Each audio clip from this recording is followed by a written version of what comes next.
Hi, welcome to my channel. I'm D Love. My channel's D Love. I'm glad to have you here. And we're going to quickly go to this major deck and pull a significator card. That'll be the heart of our read. This is a general read for anyone who wants it.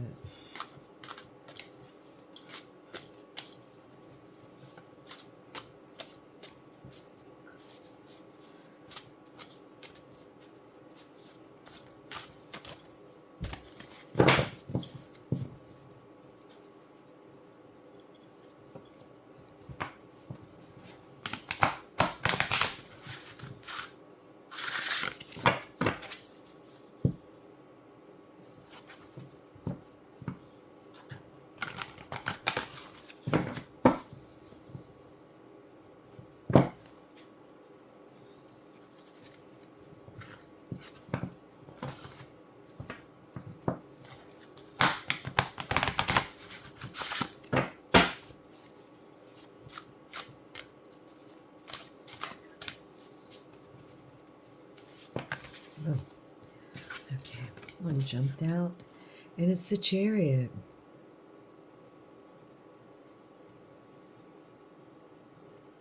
In this card, it's a camper, like an RV or a big van of some sort. And of course, it's the number 7. It's going places, getting ready to go places, and actually going places. So let's talk about going places. Where are we going? So definitely, we're going to pull over this Monopoly deck to use as our main deck. And look on the bottom of the deck very quick. Oh, Wheel of Fortune. Huh. So Lady Fortuna and travel at the same time. That looks pretty good together. So we're going to see some more. Going places. Where are we going? Well, first, before we get started on where we're going, let's talk about what's crossing this. What's crossing this Chariot, this going places, this Chariot of the Will. Whoa. I guess we're going to take both of these. Crossing. We have the Devil as a crossing, and we also have, and you see this Devil card in this deck. It's like jail. The Devil is jail in this deck. Go to jail. Go directly to jail. And many times it's when we see something like this, when we feel jailed, when we feel in a cage, it has to do with our own thoughts, and we put ourselves there. And let's see what else we have here. It's also crossing is Passion and Desire Gardens, the Ace of Wands, for good or ill. Ace of Wands, Ace of Rods. Fast moving energy vehicle associated with emotions, yet just so much propulsion in emotions. Okay, now what we're going to do is look at our crowning thoughts, our foremost thoughts about this whole little giddy up thing. Okay, we have the Knight of Wands, and Jesus. In this deck, This is the Prince of Wands, and this is messenger of acting first and thinking later.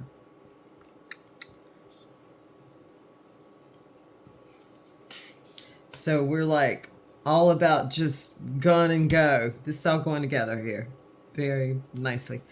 All right, as above, so below. This is what is at our base that is mirroring this energy.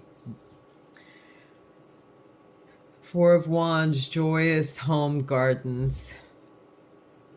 So it's like that feeling of being at home with this energy. Being like feeling good about this energy, about where we're going, and even, you know, being able to recognize these bars. Let's see. This is where we're coming from on this. It's like it's Kronos and Kairos. Oh, the Fool. We're on go with this. We are on go with this chariot energy. We're just doing it. We're doing it. And then we got a lot of red on this board. And then what's flowing through this as we're getting in the chariot, we're going, and then Knight of Wands, wearily defensive gardens. Uh-oh. In many decks, this is great strength. And so I think we're going to look at the Nine of Wands like that. I mean, you could see when you're traveling where you're just a little bit, or maybe you're tired of being defensive. You're just like, I'm just going to let it all hang loose. I mean, this Nine of Wands is like a culmination of our passions.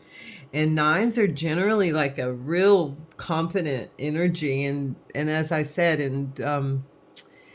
in many decks, this is just great strength and knowing it. So we're like persevering and beyond in this. Okay, that's a lot of red on the board though.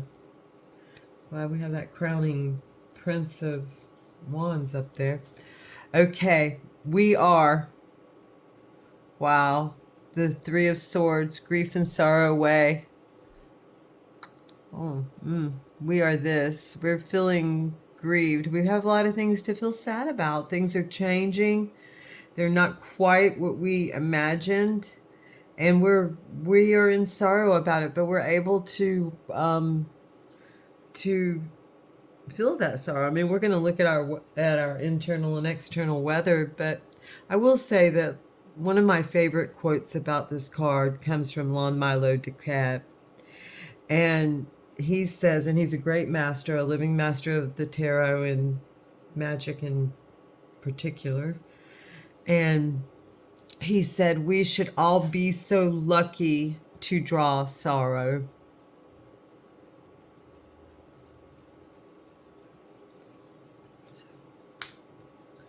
All right.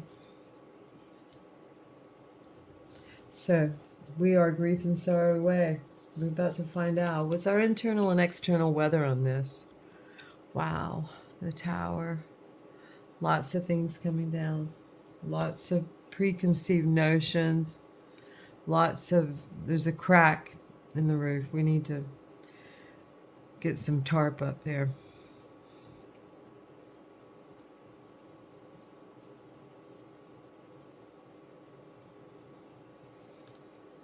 No wonder we're grief and sorrow. Lots of things are coming down. The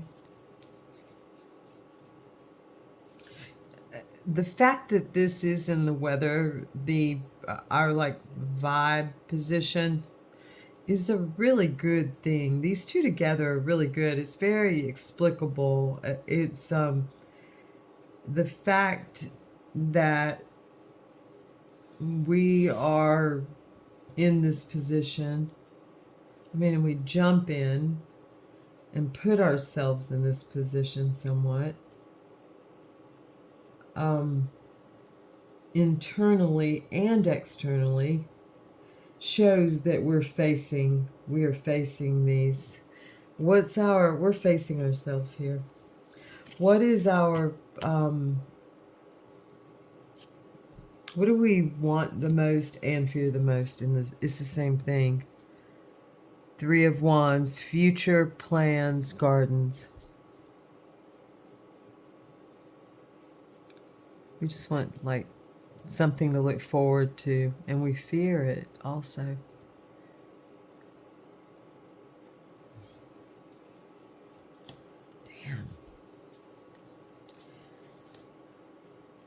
Damn. Okay, it's a lot of red on this board. What's going to be, if everything goes, if we do this, I mean, we have this Chariot and the Wheel. Tables turn. So if we go through this energy, which easily is not this easiest energy, although there is some really good energy on this board. But if we just go through all this, let's just say we go through it with the utmost dignity that we can muster, what's the outcome? Strength. Lady Babylon. In this deck, it's the 8. Infinity. An infinity of strength. Just boundless strength. So we can count on ourselves in this. Let's look at the advice. I'm feeling like I need a little advice on this read. Better things ahead way, 6 of Swords. So it's a reasonable thing, and better things are ahead. And you know, maybe a lot of this is just our thought process on this, according to this Devil card. So we're just going to have to kind of go through it to get to that strength and to get to the better things. So that seems to be the advice. I may pull a few more cards on this, and just to see maybe, I mean, the advice is there's better things ahead. So I would say keep going. So maybe I'm just not. Let me just pull one more card. Is there something else? There feels like something else we need to know. And that is the King of Wands. Provider of authority and charm. We have got so much fire on this board. So we're in the King of Wands period. So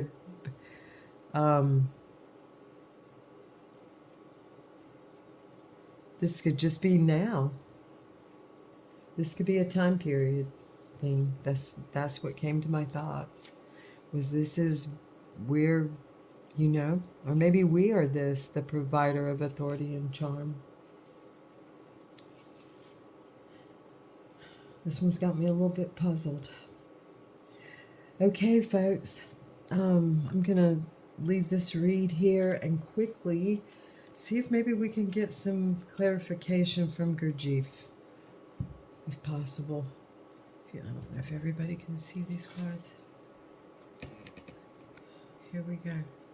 I'm gonna do a quick sorties from Uspensky's Fourth Way. Okay, I'll look on this side. Okay, question. I find it very difficult to work in the right way because I do not see what kind of effort is right at one time and not another. Answer, trying to remember yourself is always right. If you can make yourself try whatever you are doing, just try to realize that you are doing that, or that you are not doing something you have to do. If you try this persistently, it will give you results. Effort to remember yourself is the chief thing, because without it, nothing else has any value. It must be the basis of everything. Only in this way can you pass from the mechanical to a more conscious state. Okay. Have a good evening, everyone. Thank you so much. And I think that's telling us with this read to remember ourselves. We're the chariot driver. And remember that. And all this other stuff, I mean, our will is on this board. And if we cage ourselves, we can cage ourselves or we can free ourselves. Either way, we are going to have great strength. And the towers are going to come down, and we want them to. And feeling grief and sorrow, feeling your grief and sorrow is a very good indicator that we are all human, and that we're looking at our emotions as a part of who we are, and loving our emotions as a part of who we are. This, after I read Gurdjieff, this just feels like this is a go. This is a go. And it might be a little tough along the way at some places. And the devil, and with an Ace of Wands. I mean, there's a lot of fire in this read. So, Hail Hestia. Thank you.